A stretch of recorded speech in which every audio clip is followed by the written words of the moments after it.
Hello and welcome or welcome back to my channel. This is Bookish Travels. I'm your host Julie, and this is where we discover days and explore books. Today we're doing a bit of a tag. Welcome to Second Tome Around Part 2.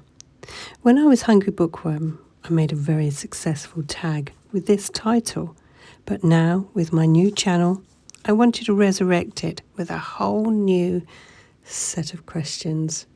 So, let's go. So question 1 is, a book you bought for its cover, whether it was vintage, unique, or just appealed to you? Now the answer to this question is these 3 books here. Firstly, I'm going to show this one, Alistair MacLean Floodgate. I bought this because I do like those old films, Airport 77 and all sorts, those really old disaster movies. I love them.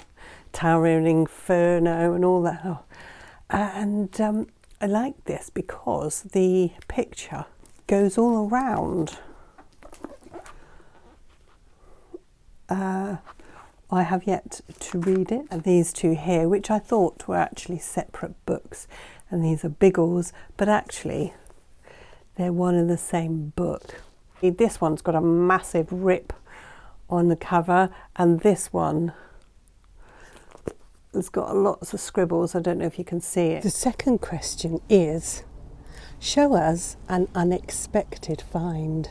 Now my answer for unexpected find is this Bernard Cornwell Sharp's Assassin. But when I got it home, I found out that it is a collector's edition with Bernard Cornwell's signature. So I'm glad I picked it up. I think it was only £1. Question 3.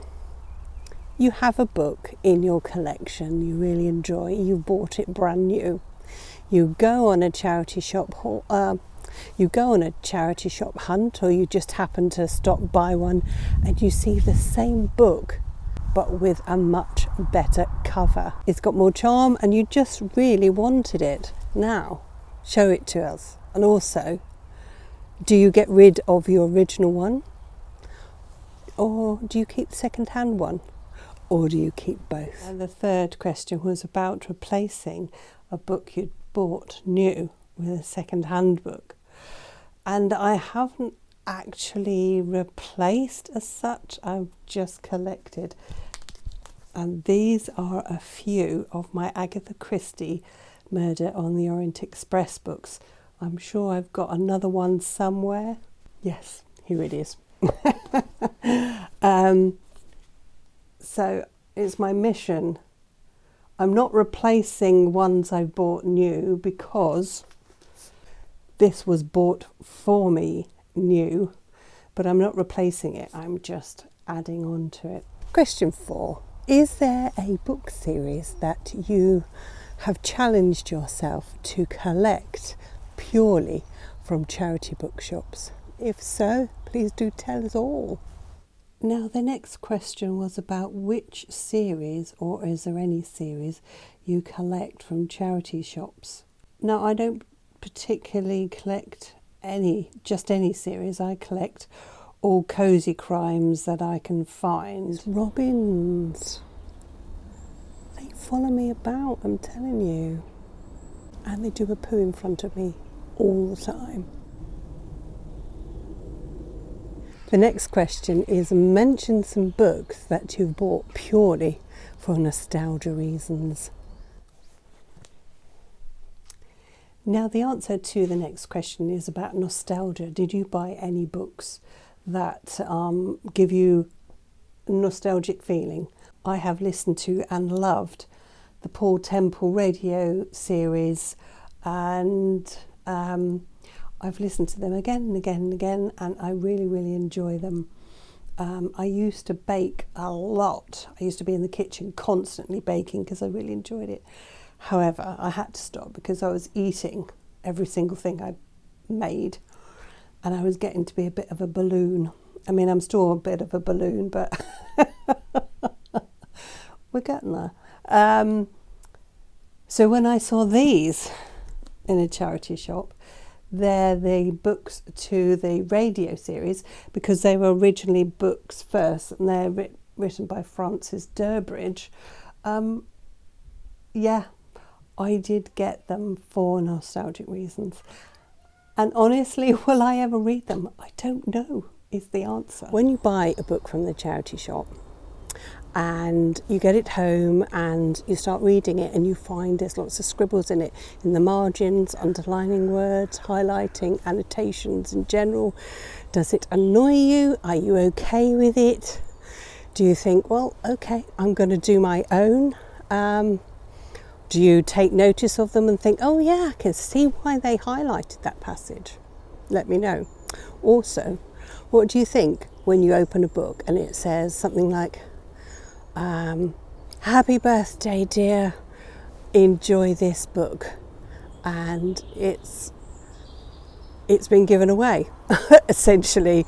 What do you think of those? Or you just think, doesn't bother me, they didn't want it anymore, now it's mine. So, you know, so do let me know. Nice chatty discussion question there. What do I think of annotations and little messages in the front cover and stuff? I think it's quite sad to see when you open a book and it says, dear grandson, or whatever, I really hope you enjoy this book, and it gives you, you know, a more enormous pleasure reading it. Love, Granny. You know, and Granny's probably since passed on or something, and then the book is given away, and I'm thinking, oh my gosh, this is sad, you need to keep this. So yeah, I kind of find that sad. Does it stop me buying the book? No. But I'm thinking, is it still got Granny's energy on for Little Ben or whatever? Because it's mine now. I hope she doesn't get pissed off. Granny, it's fine. I'm looking after you, okay? But annotations and highlights and writings and scribbles, I'm not fussed about it. As long as it's not majorly, as long as it's not scribbles over every single page or highlights over every single page or whatever, it just goes to show for me that that person really studied and enjoyed that book, or not, as the case may be, because they probably highlighted bits and think, I didn't like that bit, or what do you mean by this, or whatever. So will it stop me? No. Will it stop me if it's like majorly done? Yeah, I think it will. And the last and final question, but certainly not the least, is when you find a book from the charity shop, you take it home, you read it, you've enjoyed it, do you keep it? Do you exchange it for a nice pristine hardcover because you really enjoyed it and want to have it in your collection? Or do you take it back to the charity shop? Oh, train's coming.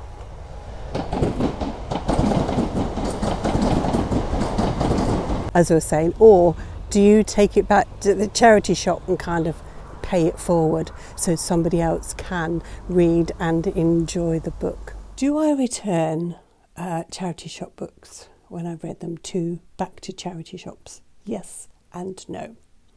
If I really, really enjoy it and I want to keep it in my collection, then it is mine forever. Maybe one day it will get unhauled and then I'll give it back to a charity shop. Don't necessarily give it back to the same one.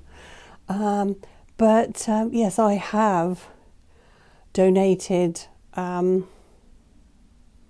Well, let's just say I had a moment about 2-3 years ago where I didn't want my book collection anymore. And I really, really wanted to scale it down. I just wanted to keep very basics.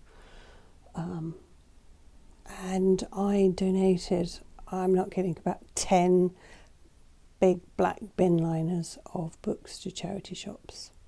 I phoned them up and I says, I've got them, come and get them. So they did.